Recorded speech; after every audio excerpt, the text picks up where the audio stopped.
So this is my latest book, The Magician of Auschwitz, published by Second Story Press and illustrated by the fabulous Gillian Newland. So it's a remarkable story. I'd always wanted to write a book about a Jewish magician who lived in Berlin during the Second World War. His name was Herbert Levine. And there are a whole bunch of circumstances around how he performed and who he was and what happened to him. He was taken to Auschwitz, actually survived in Auschwitz by doing magic for the concentration camp guards. He died a number of years ago. There wasn't a lot of information about him, so I kind of put the book aside.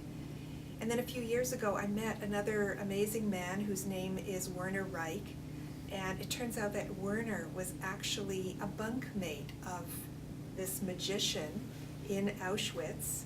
I was fortunate to meet Werner, who is still alive. He lives in New York, and he met and was befriended by this magician when they were in Auschwitz together, and Werner actually learned magic from the magician himself. And Werner says to this day that it's that magic that helped him stay alive in Auschwitz. So when I heard that story, I thought, oh my goodness, you know, a book about Auschwitz is really not the most appealing kind of story. Auschwitz, one of the worst of all possible places. But this was a story about hope and friendship and magic that took place in this worst of all possible places. So I really thought that it was a story that needed to be told, and was delighted to meet Werner, interview him, and write this book. So the Holocaust is a very personal topic for me. Both of my parents were survivors of the Holocaust. My mother survived in hiding. My father was a survivor of the concentration camps. I grew up listening to their survival stories, and I was one of those kids who really wanted to hear those stories over and over again. And I think I knew at some point I would begin to write those stories down, particularly after both of my parents had died, and their voice was no longer here to tell that story. I really felt the responsibility as the next generation to begin to tell those stories on behalf of my parents and on behalf of other survivors of that time. Well, more than anything else, I think writing these stories is about keeping this history alive for the next generation. You know, the Holocaust is kind of ancient history as far as many young people are concerned. And as we approach that time when there are fewer and fewer survivors who are still alive, who are able to tell their stories, I really see myself as somebody who needs to kind of bridge that gap between that generation and the next generation. So writing these stories to make sure that young people are aware of this history, are aware of the heroism, the hope, the experiences that survivors had, and that they will sort of take up the torch and pass that history on to the next and the next and the next generations. Well, you know, like any other topic, I really think that stories are the way to engage kids in history. So like any other difficult topic, I really think that stories are the way to engage kids in history. So you begin with a story like The Magician of Auschwitz.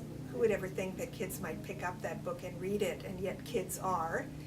And not only are they reading a remarkable story, but they are beginning to learn about that important time. So I always see stories as the entree into history. Read an interesting book about someone who lived during that time, and then kids can be inspired to learn more about the events that went on in that time. So use the books as the entree, and then the history will follow.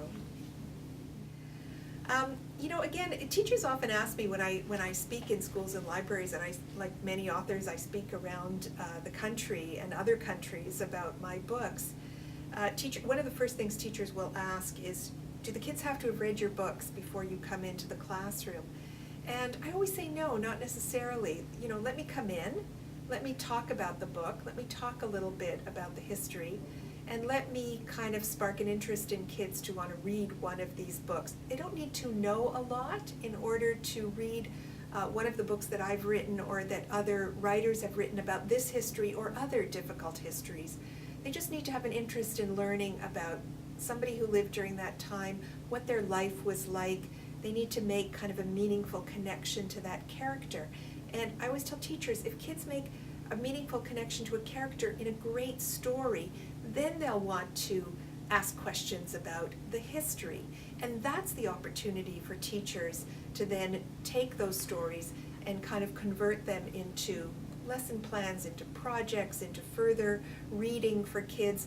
And look, these stories about the Holocaust can spark any number of topics, from how we deal with the abuse of power, to injustice, to bullying, to people who helped, who were willing to risk their lives to help other people, even though the danger to them was great.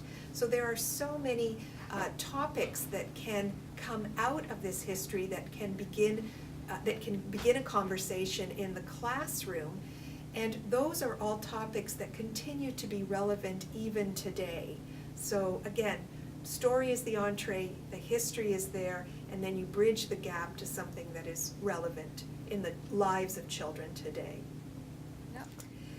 So I always say that, I learned about history through stories as well. And I think that's the way many of us learn about history or remember history. We read great books about that time in that time or period, and then we were interested to learn more. So one of the first books I read, and honestly I must have only been about 11 years old when I read Gone with the Wind by Margaret Mitchell. And I was very proud of myself because that was a big book and I was a young child.